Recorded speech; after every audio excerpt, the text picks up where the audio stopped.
నమస్తే, నేను Roja. Welcome to prime debate. కుక్కతోక వంకర అనే చందంగా మారింది పాకిస్తాన్ పరిస్థితి. దాయాది పాలకుల తీరు మారటం లేదు. ఇండియాపై మరోసారి అక్కసు వెళ్లగక్కింది ఇస్లామాబాద్. పాకిస్తాన్ రక్షణ మంత్రి ఖవాజా ఆసిఫ్ హాట్ కామెంట్స్ చేశారు. పహల్గాం దాడి జరిగి ఏడాది కావస్తున్న వేళ మేకపోతు గాంభీర్యం ప్రదర్శించారు. భారత్ తమపై బెదిరింపులకు పాల్పడుతోందని ఖవాజా ఆరోపించారు. ఇవన్నీ చూస్తుంటే తమపై దాడులకు ప్రణాళికలు రచిస్తున్నారని ఆయన అనుమానం వ్యక్తం చేశారు.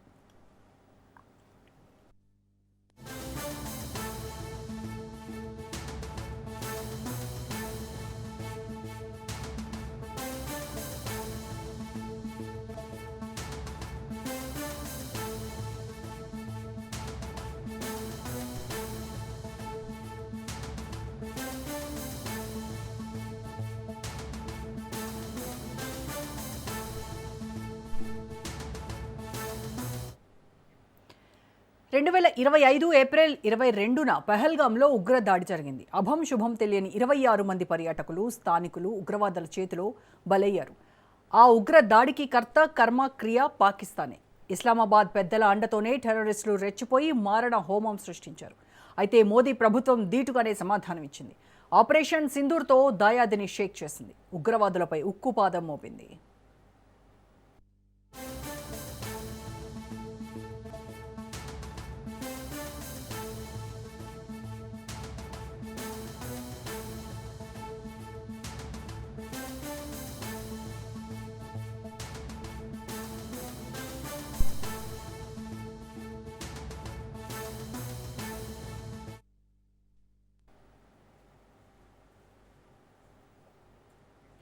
ఆపరేషన్ సింధూర్తో అతలాకుతలమైన పాకిస్తాన్ సమయం వచ్చినప్పుడల్లా అక్కసు వెళ్లగక్కుతోంది.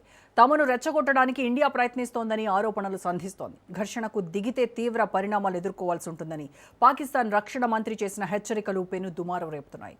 తమపై జరిగే దాడులను అదే రేంజ్లో తిప్పికొడతామన్నారు ఖవాజా ఆసిఫ్.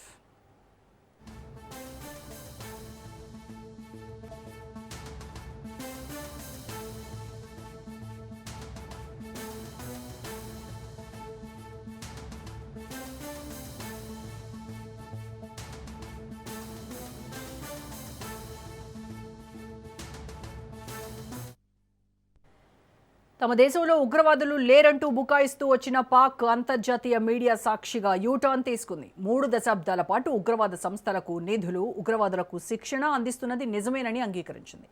పాకిస్తాన్ రక్షణ శాఖ మంత్రి ఖవాజా ఆసిఫ్ గతంలోనే ఓపెన్గా ఒప్పుకున్నారు. అయితే ఆ పాపానికి అమెరికా, పశ్చిమ దేశాలే కారణమంటూ ఆరోపించారు. తాజాగా ఖవాజా చేసిన కామెంట్స్ ఇరు దేశాల్లో అలజడి సృష్టిస్తున్నాయి.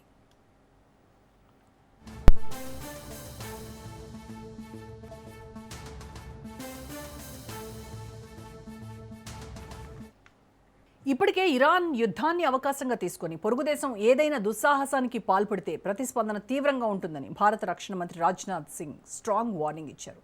యురీ సెక్టార్ దాడి తర్వాత జరిపిన సర్జికల్ స్ట్రైక్స్, పుల్వామా తర్వాత వైమానిక దాడులు, పహల్గాం దాడుల అనంతరం ఆపరేషన్ సింధూర్ను గుర్తు చేశారు రాజ్నాథ్. దీనికి సంబంధించి పూర్తి విశ్లేషణ అందించడానికి మనతో జాయిన్ అవుతున్నారు ప్రొఫెసర్ మురళీ మనోహర్ గారు, సీనియర్ విశ్లేషకులు. నమస్కారం అండి మురళీ మనోహర్ గారు. మురళి గారు, ఖవాజా ఆసిఫ్ స్టేట్మెంట్ చూస్తూ ఉంటే పాకిస్తాన్ ఒక రకమైనటువంటి భయంతో ఉన్నట్టుగా కనిపిస్తూ ఉంది. ఎందుకంటే ఆపరేషన్ సింధూర్ ద్వారా మన భారతదేశం పంపినటువంటి స్ట్రాంగ్ మెసేజ్ ఏమైనా వాళ్ళు ఎంతవరకు వాళ్ళని డిమోరలైజ్ చేయడానికి కారణం మనం పంపినటువంటి ఈ ఆపరేషన్ సింధూర్ ఇదే అనుకోవచ్చు అంటారా?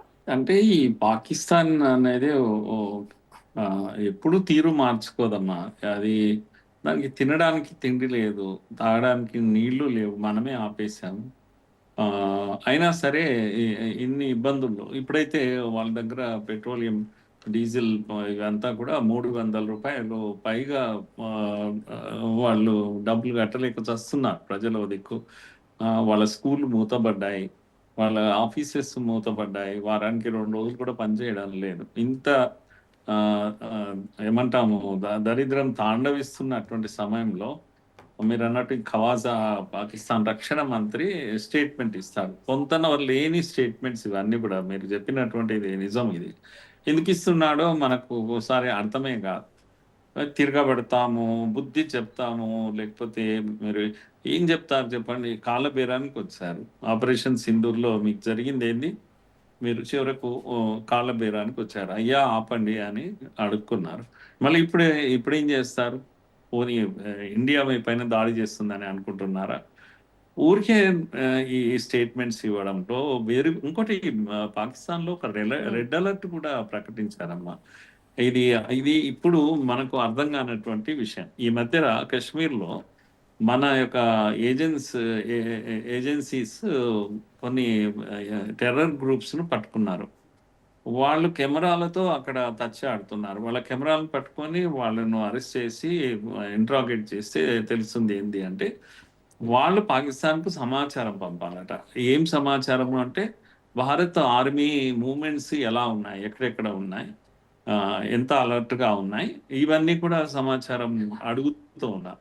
అంటే అర్థం ఏంది అంటే, భారత్ యొక్క ఆర్మీ మూవ్‌మెంట్స్‌ని బట్టి వాళ్ళు ఏదో చేయాలని అనుకుంటున్నారు. లేకపోతే రెడ్ అలర్ట్ ప్రకటించాల్సినటువంటి అవసరం కూడా లేదు. అంటే ఓ రకంగా పాకిస్తాను ఎందుకో ప్రిపేర్ అవుతుంది. యుద్ధానికే ప్రిపేర్ అవుతుంది. వాటి మూవ్‌మెంట్స్ అన్నీ అలాగే ఉన్నాయి. స్టేట్మెంట్స్ కూడా అలాగే ఉన్నాయి. అయితే దీన్ని మనం ఎలా అర్థం చేసుకుంటాము? అనేది ఇప్పుడు చాలా ముఖ్యం. మన వాళ్ళు ఏజెంట్స్ ద్వారా తెలుస్తున్నటువంటి సమాచారం ఏమంటే, ఈ మధ్యనే పాకిస్తాన్ యొక్క ఫారిన్ మినిస్టర్ వెళ్ళి చైనా యొక్క ఫారిన్ మినిస్టర్‌ని కూడా కలిసారు. ఇది కూడా మనం కలత చెందేటువంటి విషయం. ఎందుకు కలిసారో తెలియదు. చివరకు తెలుస్తున్న సమాచారం ఏంది అంటే, ఆహ్, పాకిస్తాన్ డిప్యూటీ మినిస్టర్ ఆయనే ఫారిన్ మినిస్టర్ కూడా ఇషాక్ దార్ అని చెప్పేసి ఆయన వెళ్ళి కలిసాడు. చైనా యొక్క ఫారిన్ మినిస్టర్ వాంగ్ యీ అని ఈయన కలిసారు. ఎందుకు కలిసారంటే, మాకు కొంచెం హెల్ప్ చేయండి, మేము యుద్ధం చేస్తాం. చైనా ఏం చెప్తుందంటే, ఎందుకు యుద్ధం చేస్తారు? ఇండియాతో బాగా దెబ్బతింటారు మీరు అనవసరంగా. ఈ టైంలో మీకు అవసరం లేదని కూడా చైనా చెప్పింది. అయినా సరే ప్రిపేర్ అవుతున్నారు. ఇది ఒక సమాచారం ఇండియాకు వచ్చేసి. ఎందుకు పాకిస్తాన్ ఇలా బిహేవ్ చేస్తుంది అంటే, తీరా మనకు తెలుస్తున్నదంతా ఏంది అంటే, అమెరికా యొక్క ఒత్తిడి ఉంది అని. అమెరికా ప్రెషరైజ్ చేస్తా ఉంది ఎవరిని, పాకిస్తాన్ యుద్ధానికి సన్నద్ధం కావాలి అని. ఇది మనం చాలా దూరంగా అర్థం చేసుకోవాలి. అంటే మన ఏజెంట్స్ కానీ, మన ఆర్మీ కానీ ఎంత అలర్ట్‌గా ఉన్నారనే విషయాన్ని మనం ఇక్కడ అర్థం చేసుకోవాలి. పాకిస్తాన్ ఏమో ఒత్తిడిలో ఉంది ఇండియా పైన యుద్ధం చేయడానికి. ఇదంతా ఎక్కడి నుంచి వస్తుంది అంటే, అమెరికా నుంచే. అమెరికా యొక్క వ్యూహం ఏంటి అంటే, మనందరికీ తెలిసి ఇప్పుడు ఇరాన్‌తో యుద్ధం చేస్తుంది అమెరికా, ఇజ్రాయెల్ కలిసి. ఈ యుద్ధంలో ఇరుక్కున్నది అమెరికా.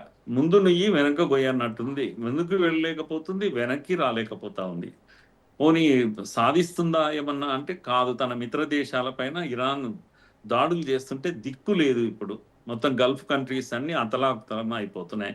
హర్బూజ్ జలసంధి మూసుకుపోయింది. ప్రపంచం అంతా కూడా ఆర్థిక మాంద్యం వచ్చేటువంటి పరిస్థితి ఉంది. చమురు సప్లై ఆగిపోయింది. ఇప్పుడు ఇప్పుడు ఎవరి ఆధిపత్యం నడుస్తుంది? ఇరాన్దే నడుస్తుంది చివరకు. తమ అధినేత ఖొమైనీని కోల్పోయినా, 50 మంది వీర జవాన్లను లేకపోతే ఆఫీసర్స్‌ని కోల్పోయినా, ఇరాన్ పట్టు వదలకుండా నిలబడ్డది. ఈ పరిస్థితుల్లో వెనక్కి లేక, ముందుకు పోలేక, అంటే ఈ యుద్ధం చేసిందే ఎందుకు అంటే, హర్ముజ్ జలసంధి డిస్టర్బ్ కావాలి. లేతే రష్యా నుంచి సప్లైస్ ఆపాలి. ఇండియాకు సప్లైస్ ఆపాలి. సో చైనాకు కూడా సప్లై ఆపాలి. ఆ విధంగా చైనా, రష్యా, ఇండియా ముగ్గురు అట్ ఎ టైం ఆర్థిక ఇబ్బందుల్లో పడాలి. ఇది అమెరికా చేస్తున్నటువంటి వ్యూహం. కనుక ఇప్పుడు వాళ్ళు అనుకున్నట్టు ఈ సప్లైస్ ఆగలేదమ్మా. సప్లైస్ ఆగలేదు. ఇరాన్ మనకు సహకరిస్తుంది, చైనాకు సహకరిస్తుంది. అక్కడ వేరే వాళ్ళ అన్ని ఆపుతుంది కానీ ఈ దేశాలకు కావాల్సినటువంటి షిప్స్ ను పంపిస్తుంది. అనుకున్న పని కాలేదు అమెరికాకు. అందుకే పాకిస్తాన్ డిస్టర్బ్ చేస్తే, పాకిస్తాన్ కనుక ఇండియాను డిస్టర్బ్ చేస్తే, యుద్ధ వాతావరణంతో ఇండియా ఎంగేజ్ అయిపోయి అటు సప్లైస్ ను కూడా తెచ్చుకోలేక, యుద్ధం చేయలేక ముగ్గురు ఇబ్బంది పడతారు. రష్యాతో కూడా ఆయిల్ తెచ్చుకోలేరు. అలా రష్యా ఆయిల్ అమ్ముకోక ఇబ్బంది పడుతుంది. చైనా ఆయిల్ సప్లై కాదు. ఇండియాకు ముగ్గురు ఇబ్బంది పడతారు.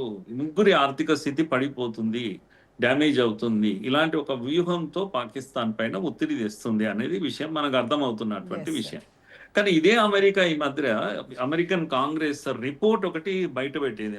మనందరికీ తెలియాల్సిన విషయం ఏంటంటే, ఈ రిపోర్ట్ ఏమని చెప్తుంది అంటే, మొత్తం ప్రపంచం మొత్తానికి టెర్రర్ సప్లై చేసే దేశం పాకిస్తాన్ అని చెప్పేసి.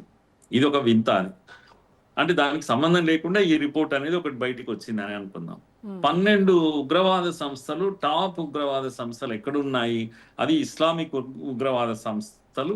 వాటికి నిధులు, నియామకాలు, శిక్షణ అన్నీ కూడా పాకిస్తాన్లోనే జరుగుతున్నాయని 12 ఉగ్రవాద సంస్థల పేర్లతో సహా ఈ యొక్క అమెరికన్ కాంగ్రెస్, యుఎస్ కాంగ్రెస్ బయటపెట్టింది. Lashkar-e Taiba, Jaish-e Mohammed well known. మన దగ్గర మా ఇండియా పైన ఎప్పుడు గొడవ చేస్తూనే ఉన్నాయి. ఆ రెండు కాకుండా హర్కతుల్ జిహాద్ ఇస్లాం అని చెప్పేసి, హర్కతుల్ ముజాహిద్దీన్ అని చెప్పేసి ఇలా 12 సంస్థలు ఉన్నాయి. ఈ 12 సంస్థలు వాళ్ళ రిపోర్ట్లు ఏమంటున్నారంటే 3 రకాలుగా ఈ ప్రపంచం పైన యుద్ధం చేస్తున్నాయని. ఇవన్నీ ఇస్లామిక్ కంట్రీస్. ఒకటేమో ఓన్లీ పాశ్చాత్య దేశాలను ఎంగేజ్ చేస్తుంటాయి, అక్కడ గొడవలు చేస్తుంటాయి. కొన్ని 2-3 12లో ఒక 3 సంస్థలు అలా ఉన్నాయి. ఇంకా ఒక 3 సంస్థలు కేవలం ఆఫ్ఘనిస్తాన్ పైన దాన్ని శాంతి లేకుండా చేస్తున్నాయి. ఇంకా కొన్ని 2-3 సంస్థలు ఏమో కేవలం భారత్తో ఎంగేజ్ అయ్యాయి. ఇలాంటి వర్గీకరణ అమెరికానే చేస్తాడు, అమెరికన్ కాంగ్రెస్ చేసినటువంటి విషయం.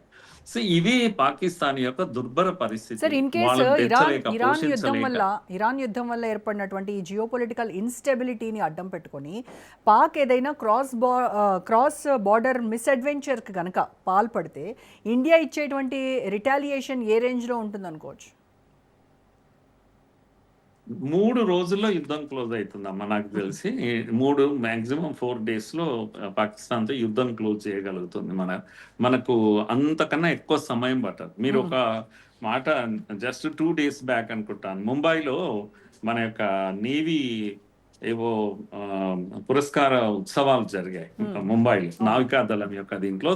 మన అడ్మిరల్ చీఫ్ దినేష్ త్రిపాఠి అని చెప్పేసి ఆయన మాట్లాడుతూ నేవీ వాళ్ళని అడ్రస్ చేస్తూ ఆయన చెప్పాడు, చాలా సంచలనమైన ఇది చేశాడు, కామెంట్ చేశాడు. పహల్గామ్ యుద్ధంలో ఇంతవరకు మనకు బయటికి రాలేదు, కానీ యాక్చువల్గా మనము యుద్ధం క్లోజ్ చేసే ముందు ఇంకొక ఒక గంట 2 గంటలు యుద్ధం కంటిన్యూ అయితే అది ఫుల్ ఫ్లెడ్జ్ యుద్ధంగా మారేది అని. 3 దళాలు కూడా, త్రివిధ దళాలు ప్రిపేర్గా ఉన్నాయి అని.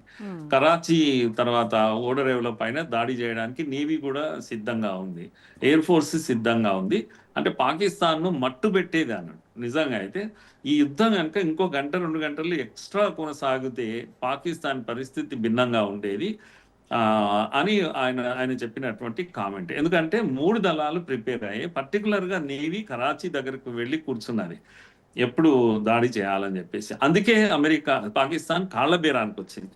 అమెరికా వార్నింగ్ ఇచ్చింది పాకిస్తాన్, అరే చస్తారా బాబు మీరు, వాళ్ళు ప్రిపేర్ అయిపోయారు, ఫుల్ ఫ్లెడ్జ్ వార్కు వెళ్ళిపోతా ఉన్నారు, మీరు కనుక వెంటనే ఆపకపోతే, అడుక్కోకపోతే అంటే అప్పుడు పాకిస్తాన్ దిగి వచ్చింది, మనల్ని రిక్వెస్ట్ చేసింది, మనం కూడా క్లోజ్ చేసాం. ఇది ఇప్పుడు మనకున్నటువంటి ధైర్యము, స్థైర్యము, మన యొక్క ప్రిపరేషన్. అందుకే త్రిపాఠి గారు చెప్పింది ఏంటి అంటే, నేవీ ఎంత బలంగా ఉంది అంటే ఒక 1-2 డేస్లో వాళ్ళ పోర్ట్స్ అన్నీ కూడా ఖతం అయిపోతాయి. అలాగే ఎయిర్ ఫోర్స్ అలాగే ప్రిపేర్. అంటే 3 days మ్యాక్సిమం మనకు సమయం, అంతకన్నా ఎక్కువేం పట్టదు. పాకిస్తాన్ ఏమంటాము తునాతునకలు చేయగలుగుతాం, అంత బలం ఉంది. పైగా వాళ్ళు బెలూచిస్తాన్ లాంటి ప్లేస్లో, లేకపోతే ఆఫ్ఘనిస్తాన్ బార్డర్లో అనేక డిస్టర్బెన్సెస్ వాళ్ళకు ఉన్నాయి, తలనొప్పులు వాళ్ళకు ఉన్నాయి. ఈ టైంలో పాకిస్తాన్ యుద్ధం చేసే సమయం కాదు. కానీ అమెరికా యొక్క ఒత్తిడి తట్టుకోలేక పాకిస్తాన్ డబ్బు ఇస్తాం, మీకు అది ఇస్తాం అనే డబ్బు కోసం ఏదైనా చేస్తుంది పాకిస్తాన్. ఆఫ్ఘనిస్తాన్ పైన బాంబ్ చేసి 400 మందిని ఖతం చేసింది. ఇవన్నీ కూడా ఎందుకు చేస్తుంది అని అది సౌదీ అరేబియాతో ఒప్పందం కుదుర్చుకున్నది. సౌదీ అరేబియా అడుగుతుంది, రావయ్యా మాకు ఇరాన్ నుంచి కాపాడు, యుద్ధం నీ ఒప్పందం ఏమైంది అని. అంటే అక్కడ వెళ్ళకూడదు అంటే ఏం చేయాలి, నేను యుద్ధంలో ఉన్నాను ఆల్రెడీ ఆఫ్ఘనిస్తాన్తో అని చెప్పడానికి బాంబు చేసింది. ఇలాంటి ఒక పిచ్చి రాజ్యం, అది ఏం చేస్తుందో తెలియదు. ఒక బాధ్యతాయుతమైనటువంటి ప్రభుత్వాలు అక్కడ లేవు. నేను ఇంతకుముందు కూడా చెప్పాను, అన్ని దేశాలకు ఆర్మీ ఉంటే పాకిస్తాన్కి ఏమో ఆర్మీ చేతిలో పాకిస్తాన్ ఉంది, ఒక దేశం ఉంది కనుక అది ఒక ఆర్మీ దేశం, ఆర్మీ నియంత్రణ చేసేటువంటి దేశం. లేటెస్ట్గా నిన్న వస్తున్నటువంటి వార్త ఏంటంటే, ఈ మునీర్ యొక్క అసీం మునీర్ యొక్క కదలికల మీద కంప్లీట్గా దృష్టి పెట్టింది. క్షణం ఎక్కడెక్కడ మూవ్ అవుతున్నాడు అనేది ఇప్పుడు మన వాళ్ళు ఆరాధిస్తున్నటువంటి విషయం. యుద్ధమే ప్రారంభమైతే మొట్టమొదటి చచ్చేవాడు అసీం మునీర్, మనకు వస్తున్నటువంటి వార్త. కనుక అంత ప్రిపరేషన్‌తో ఉన్నాం. రాజ్‌నాథ్ సింగ్ గారు కూడా గట్టిగా చెప్పేసాడు కదా! మీ మీ మీ యొక్క అంతు చూస్తాం. గతంలో లాగా ఉండదు. ఆపరేషన్ 2 అవుతుందిది. గనుక మీరు దీన్ని తట్టుకోలేరని చెప్పేసి గట్టి వార్నింగ్ ఇచ్చారు. అందులో సాహసానికి పాల్పడకండి అని. హ్మ్. అంటే అమెరికా వాళ్ళ పరిస్థితి ఏందంటే ముందు నుయ్యి, వెనక్కి పోయి అమెరికా మాట వినాలా? వినకూడదా? వింటే ఒకటి, వినకపోతే ఒకటి. ఇలాంటి ఒక దుర్భర పరిస్థితుల్లో ఎప్పుడైనా తప్పదే తప్పదమ్మా. ఒక ఇండిసిప్లిన్ ఒక వ్యక్తి అయినా సరే, ఒక కంట్రీ అయినా సరే, తమకంటూ ఒక పర్సనల్ ఒక స్టాండ్ లేనప్పుడు, ఎవరో చెప్పినట్లు వినడం, ఎవరి కోసమో పనిచేయడం, తర్వాత ఈ టెర్రర్ గ్రూప్స్‌ను పెంచి పోషించడం. నిన్న గూడా మనకు మహమ్మద్ తాహిర్ అన్వర్ అని చెప్పేసి టాప్ మోస్ట్ టెర్రరిస్ట్‌ను మన వాళ్ళు నిన్న చంపేశారు. అవును. కనుక ఇవి జరుగుతూనే ఉన్నాయి. నిరంతరం లేటెస్ట్‌గా ఈ వార్తలేందంటే పీఓకేలో ఉన్న ఇంకా టెర్రరిస్ట్‌లు ఎవరున్నా వాళ్ళందరి లిస్ట్ ప్రిపేర్ అయిపోయింది మన దగ్గర రెడీగా ఉంది అని. ఎందుకు హ్మ్. ఇలా చేశారు? లిస్ట్ ఎందుకు ప్రిపేర్ చేస్తున్నారంటే ఇప్పుడు యుద్ధం వస్తే వరుస పెట్టి వీళ్ళని కొట్టేస్తాం మనం. వీళ్ళే కారణం గనక ముందే కొట్టాల్సింది ఎవరు? ఏ ఏ ఏ ప్లేస్‌ను టార్గెట్ చేయాలి? ఏ వ్యక్తిని టార్గెట్ చేయాలి? ఇదంతా ప్రిపేర్ అయ్యి ఉంది ఇండియా కూడా. హ్మ్. కనుక కష్టమొస్తే పాకిస్తాన్‌కే కష్టమొస్తుంది గానీ, మనకైతే ఒరిగేదేం లేదు. కానీ పాకిస్తాన్ ఒక్కటే ఏంటంటే, సమస్య. మా దగ్గర ఉగ్రవాదులున్నారు. ఆ ఉగ్రవాదాన్ని పెంచి మేము పోషిస్తున్నాము అని ఓపెన్‌గా అడ్మిట్ అవుతున్నారు. But at the same time మళ్ళీ వెస్టర్న్ కంట్రీస్ అదే ఈ పాపము మాది కాదు అనేటువంటిది ఒక విక్టిమ్ కార్డ్ ప్లే చేస్తా ఉన్నారు. యెస్. అది అందుకే వాడి ఒత్తిడి అది బయటపడుతుంది. అమెరికా వీళ్ళ యొక్క ఒత్తిడి ఎలా ఉంది అనే విషయాన్ని ఇదంతా పాపం వెస్టర్న్ కంట్రీసే అనే మాటలోనే వాళ్ళ యొక్క నిస్సహాయత అర్థమవుతుంది. అవునా అని ఒప్పుకుంటున్నారు. మా దగ్గర ఉన్నాయి టెర్రర్ గ్రూప్‌లు ఉన్నాయి. ఎందుకంటే టెర్రరిజం తోటి ఇబ్బంది పడుతున్నది ఇప్పుడు పాకిస్తాన్ గూడా. పాకిస్తాన్‌లో ఆహ్, ఆహ్, టెర్రర్ యాక్షన్స్ ఉన్నాయి. పేలుళ్లు జరుగుతా ఉన్నాయి. హ్మ్. ఆఫ్ఘనిస్తాన్ సంబంధించిన టెర్రర్ గ్రూప్స్ అక్కడ పనిచేస్తున్నాయి. అట్లాగే ఆహ్, ఈ ఈ 2, 3 ప్లేసెస్‌లో బలూచిస్తాన్ సంబంధించిన వాళ్ళు అక్కడ పనిచేస్తా ఉన్నారు. ఇన్ని రకాల టెర్రర్ గ్రూప్స్ తట్టుకోలేకపోతున్నారు. అదేమంటాం పామును పాలు పోసి పెంచినట్టే ఉంది. కాటేయక తప్పదు పామన్నప్పుడు. టెర్రర్ గ్రూప్స్ కూడా అంతే గదా! కనుక ఇలాంటి ఒక ఒత్తిడి పాకిస్తాన్‌కు జీవితంలో ఎన్నడూ రానటువంటి సమస్యలు పాకిస్తాన్ ఎదుర్కొంటుంది. ఓ రకంగా చెప్పాలంటే రోజా గారు నేనేమంటానంటే పాకిస్తాన్ బాధలు ఇవన్నీ గూడా. హ్మ్. పాకిస్తాన్ గంభీరంగా పైకి మనకు స్టేట్‌మెంట్ ఇవ్వచ్చు. లేతే యుద్ధం చేస్తాం, మీ సంగతి చెప్తాం అని వాళ్ళు అలా మాట్లాడినప్పటికీ అది మనం అర్థం చేసుకోవాల్సింది అయ్యో పాపం పాకిస్తాన్ ఎంత ఒత్తిడిలో ఉంది హ్మ్. అని మనం అనుకోవాల్సిందే. ఎందుకంటే వాళ్ళ ఆర్థిక స్థితి ఏమాత్రం బాగాలేదు వాళ్ళకు. సప్లైస్ అన్నీ గూడా ఆగిపోయినాయి. ఈవెన్ చైనా గూడా గొప్పగా వాళ్ళకి సహాయం చేసే స్థితిలో చేయడం లేదు. అందుకో ఏమో. సో, అన్ని వైపుల నుంచి ఒత్తిడి ఎదుర్కొంటా ఉంది. పెట్రోలియం చమురు పదార్థాల్ని కొనే స్థితి లేదసలు. డబ్బులు లేవు వాళ్ళ దగ్గర. హ్మ్. సో, ఇలాంటి ఒక పరిస్థితిలో యుద్ధం చేస్తుందని ఎందుకు అనుకుంటాం? చైనా గూడా బుద్ధి చెప్పి పంపింది. "ఎందుకు చేస్తావయ్యా యుద్ధము? పని లేదా నీకు" అని చెప్పి పంపినటువంటి విషయం. మరి అయితే సహకారం ఇంకొక లేదు. ఇం చైనా సహకారం లేతే యుద్ధం. ఇంకొక వెర్షన్ యెస్. ఏమనిపిస్తుందంటే సార్, ఇప్పుడు మీరన్నట్టుగా పాకిస్తాన్ ఎకానమిక్ ఇది చూస్తే ఇట్స్ స్లోలీ మెల్టింగ్ డౌన్. కంప్లీట్‌గా అది అయిపోయింది. అలాంటి పరిస్థితి నుంచి ప్రజల దృష్టిని మళ్లించటానికి ఈ రకమైనటువంటి ఒక భారత్‌తో మనకొక కాన్‌ఫ్లిక్ట్ ఉంది అని దీన్ని మేజర్‌గా చూపించేటువంటి ప్రయత్నం ఒక డైవర్షనరీ టాక్టిక్‌గా ఏమైనా అనుకోవాలంటారా ఇది? అవును. అది వాళ్ళ దగ్గర ఎప్పుడు ఉండే ఆయుధమే అది. ఎప్పుడు ప్రజలను డైవర్ట్ చేయాలి, దృష్టి మరల్చాలి. అంటే ఇగో మేము ఎంగేజ్ ఉన్నాం. యుద్ధంలో ఎంగేజ్ అయిపోయాం. ప్రతిదానికి ఆ విధంగానే ఇగో ఈ ఇండియా మన పైకొస్తుంది. మనల్ని రెచ్చగొడతా ఉంది. ఏ క్షణమైనా ఇండియా మన పైన దాడి చేయొచ్చు. అలాంటి ఒక అభూత కల్పన ప్రజల ముందు పెట్టడము. అలా ఎంగేజ్ చేయడం. ప్రజల్లో మెంటల్లీ వాళ్ళను ఎంగేజ్ చేయడం. సమస్యలున్నాయి. అవును. హ్మ్. ఉన్నాయి. యుద్ధంలో ఉన్నాం. మనం కొన్ని రోజులు మీరు తట్టుకోండి అనేటువంటి ఒక మెసేజ్ ఇది. అనేక సమస్యలు ఇతరత్ర ఆర్థిక సమస్యలున్నప్పటికీ కూడా ఎప్పుడూ వాళ్ళు కోరుకునేది యుద్ధంతో ఎంగేజ్ చేయడము, భారత్‌తో ఎంగేజ్ కావడము, గిల్లి గజ్జాలు పెట్టుకోవడము, ఎవరో ఇద్దరు టెర్రరిస్ట్‌లను సూసైడ్ బాంబర్స్‌ను పంపడము, గొడవ చేయడము. కనుక ఎ ఎ ఎ ఎన్ని ఎన్ని ఎన్ని చేశారమ్మా మన దగ్గరనే ఎన్ని యుద్ధాలు చేశారు మనం. మీరు మీరు చెప్పారు ఇంతకు ముందు చెప్తున్నప్పుడు ఊరి పైన ఈ గతంలో లాగా లేదు మన దగ్గర ప్రభుత్వం. ఉరి పైన దాడి చేస్తే సర్జికల్ స్ట్రైక్ చేశాము, తర్వాత పుల్వామా చేస్తే వైమానిక దాడులు చేశాము, పెహల్గాం చేస్తే ఆపరేషన్ సింధూర్ చేశాం. అంటే మీరు చేశారంటే ఇప్పుడు ఊరుకునేది లేదు అనే ఒక మెసేజ్ ఉంది. గతంలో బాంబే పైన దాడి జరిగిన, అయితే పార్లమెంట్ పైన దాడి జరిగిన, ఇంకెక్కడ పెద్ద పెద్ద దాడులు రైళ్ల పైన వీటిపైన జరిగిన, ఇక్కడ నుంచి స్పందననే ఉండేది కాదు, వాళ్ళకి ఆ గ్యారంటీ ఉండేది. అంత పెద్ద దాడి ఎప్పుడైనా ఒక దేశం ఊరుకుంటుందా అండి? మన ఆర్థిక రాజధాని ముంబాయి 3 రోజులు వాళ్ళ కబ్జాలో పెట్టారు. ప్రపంచం సినిమాను చూసినట్టు చూసింది టీవీలో. అది అది పరువు కాదా? ఇంత పెద్ద దేశం యొక్క పరువు తీసుకోవడం కాదా? ఉండొచ్చు 10 మంది టెర్రరిస్టులు వచ్చి చేసి ఉండొచ్చు, కానీ అది మన పరువు పోయినట్టు. పాకిస్తాన్ నుంచి నేరుగా వస్తున్నారు, షిప్‌లో వచ్చారు, చేశారు. చేసినప్పుడు పాకిస్తాన్‌ను మనం దెబ్బతీయకపోతే, డైరెక్ట్ యుద్ధం చేయలేకపోతే ఎంత బలహీనత ఒక రాష్ట్రం అంత లేదు పాకిస్తాన్. అప్పుడు యుద్ధం చేయకపోవడం వల్లనే పాకిస్తాన్ ఈరోజు ఇంతగా బరి తెగించింది. ఇప్పుడు మనం రెగ్యులర్‌గా చేస్తున్నాం గనుక పాకిస్తాన్ ఆ సాహసం చేయదు. చేస్తే మాత్రం ఇప్పుడు దాని పరిస్థితి మరింత అధ్వానంగా ఉంటుంది. కరెక్ట్. అలాగే కేరళలో రాజ్నాథ్ సింగ్ మాట్లాడుతూ ఒక మాట అన్నారు సార్. అంటే రిటాలియేషన్ ఏ రేంజ్లో ఉంటుందంటే మళ్ళీ తిరిగి ఇంకా మళ్ళీ చూడలేరంత లోతుకి వెళ్ళిపోతుంది, అధపాతాళానికి తొక్కివేయబడతారు పాకిస్తాన్ అని అంత రేంజ్లో ఇచ్చారు. ఇన్ కేస్ పాకిస్తాన్ కనుక ఈ అణు హెచ్చరికలు జారీ చేస్తే అప్పుడు మనకు ఉన్నటువంటి ఒక పాలసీ ఉంది, నో ఫస్ట్ యూజ్ అనేది. సో దీన్ని మళ్ళీ మనం ఏమన్నా సమీక్షించుకోవాల్సిన అవసరం ఉంటుందంటారా? నేను అణు అణు శక్తిని ఉపయోగించే సాహసం పాకిస్తాన్ చేయలేదు. అలా చేసి ఉంటే మొన్న ఇప్పుడు ఈ భూగోళం పైన అణుశక్తి కలిగిన దేశం పైన ఇంకే దేశం యుద్ధం చేయలేదు. మనం ఒక్కటే చేశాం. కనుక మనం ఇది కొత్తగా కాదు ఇప్పుడు. కనుక చేసేప్పుడు ఏం జరిగింది? 3 సార్లు కొట్టాం మనం. అయినా పాకిస్తాన్ తీయగలిగిందా? కిలారి అనేటువంటి అణు కేంద్రం దగ్గర గేట్స్ దగ్గర వెళ్ళి మనం బాంబింగ్ చేశాం. అంటే అర్థమైంది, అయ్యా మాకు తెలుసు ఇక్కడ మీ అణు శక్తి ఇది ఉంది కనుక మేము దాడి చేస్తున్నాము. ఇక్కడ భయపడ్డది ఎవరంటే అమెరికా. ఎందుకంటే అమెరికానే దానికి ప్రొటెక్షన్ ఇస్తా ఉంది, అమెరికానే దాని ఆపరేషన్స్ చూస్తా ఉంది, అమెరికా పరువు పోతా ఉంది.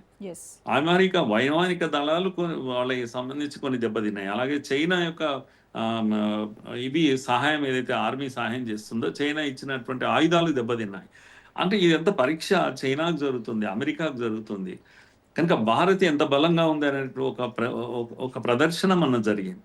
కనుక ఇప్పుడు నేను అనుకుంటున్నాను పాకిస్తాన్ అణుయుద్ధం వైపు అది బెదిరించడానికి పెట్టుకోవాల్సిందే తప్పితే మన పైన అది చేస్తుందని మీరు అన్నట్టుగా సమీక్షించాలి కూడా. అటువంటి పరిస్థితుల్లో అమాయకంగా వాళ్ళు వేసాక మనం వేస్తాము, మనం ఉంటే కదా అప్పటికి. అణుయుద్ధం అనేది అది డిఫరెంట్గా ఉంటుంది, మనకే కాదు, ప్రపంచ దేశంలో ఎన్నో దేశాలకు ప్రమాదం అది. కనుక అమెరికా లాంటి దేశాలన్నీ ఊరుకోవు, వెంటనే జోక్యం చేసుకుంటాయి. వాటి ఆధీనంలోనే ఉన్నాయి ఇవన్నీ కూడా, అమెరికా ఆధీనంలోనే ఉన్నాయి. కనుకనే అమెరికా మనకు వ్యతిరేకంగా మారిపోయింది. చైనా ఎక్కడ వస్తుందో అక్కడ కూర్చుంటుంది పాకిస్తాన్లో అని చెప్పేసి అమెరికా తొందరపడి యుద్ధాన్ని ఆపేసి పాకిస్తాన్ ఒత్తిడి చేసి మునీర్ను తీసుకెళ్లి భోజనం పెట్టి మళ్ళీ దగ్గర తీసుకున్నది. ఎందుకంటే చైనా చేతిలోకి వెళ్ళిపోకూడదు అనేది. సో ఇలాంటి మనం ఇంటర్నేషనల్ పాలిటిక్స్ మనం అర్థం చేసుకోవచ్చు. Okay, thank you so much Murali Manohar గారు. ఇది వాళ్ళ special debate. Stay tune to Raj news.